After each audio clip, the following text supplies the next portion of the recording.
Hello बच्चों, चलिए प्रश्न पढ़ते हैं। प्रश्न देखिए, निम्न में से कौन सा जैव निम्नीकरणीय संश्लेषित बहुलक है। हेलो बच्चों, चलिए प्रश्न पढ़ते हैं। प्रश्न देखिए, निम्न में से कौन सा जैव निम्नीकरणीय संश्लेषित बहुलक है। तो सबसे पहले बात करें अगर इस प्रश्न में मुख्य अवधारणा की, देखो क्या होगी। मुख्य अवधारणा जो इस प्रश्न में होगी वो होगी जैव निम्नीकरणीय बहुलक।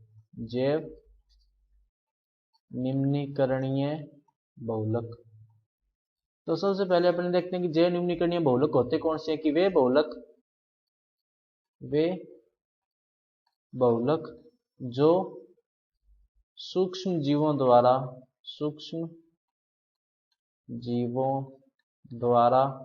अपघटित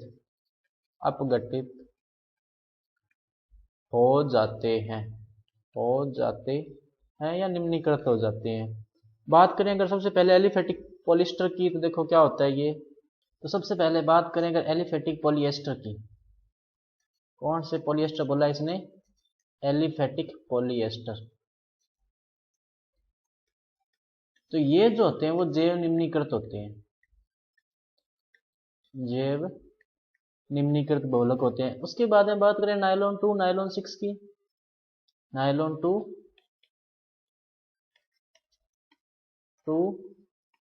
नायलॉन 6 की। अब ध्यान से देखो कि इसने क्या बोला है, नायलॉन 2 नायलॉन 6 बोला है, नायलॉन 2 6 नहीं बोला है। और नायलॉन 2 नायलॉन 6 जो होता है उसकी जो एकलक इकाइयां होती है वो क्या होती है, ग्लाइसिन और amino caproic acid.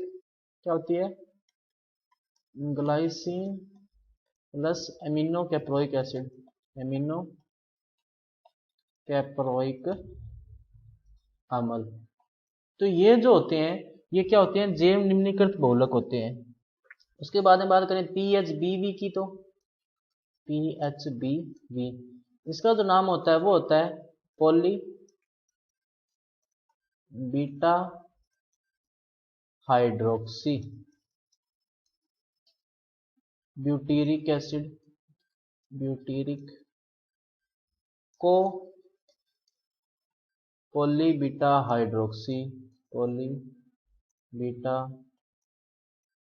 Hydroxy valerate या वैलेरिक एसिड जो होती है, ये जो होती है इसकी दो एकल इकाइयां होती है। और ये भी क्या होता है, जैव निम्नीकरणीय, जैव निम्नीकरणीय। तो सही विकल्प कौन सा होगा, विकल्प नंबर डी की इनमें से सभी। तो सभी जो चाहे वो एलिफेटिक पॉलिएस्टर हो या नायलॉन 2 नायलॉन 6 हो या पीएचबीवी हो, ये सारे के सारे क्या होते हैं, जैव निम्नीकरणीय संश्लेषित बहुलक। तो बच्चों ये था आपका उत्तर। मैं आशा करता हूँ आपको समझ में आया होगा। धन्यवाद।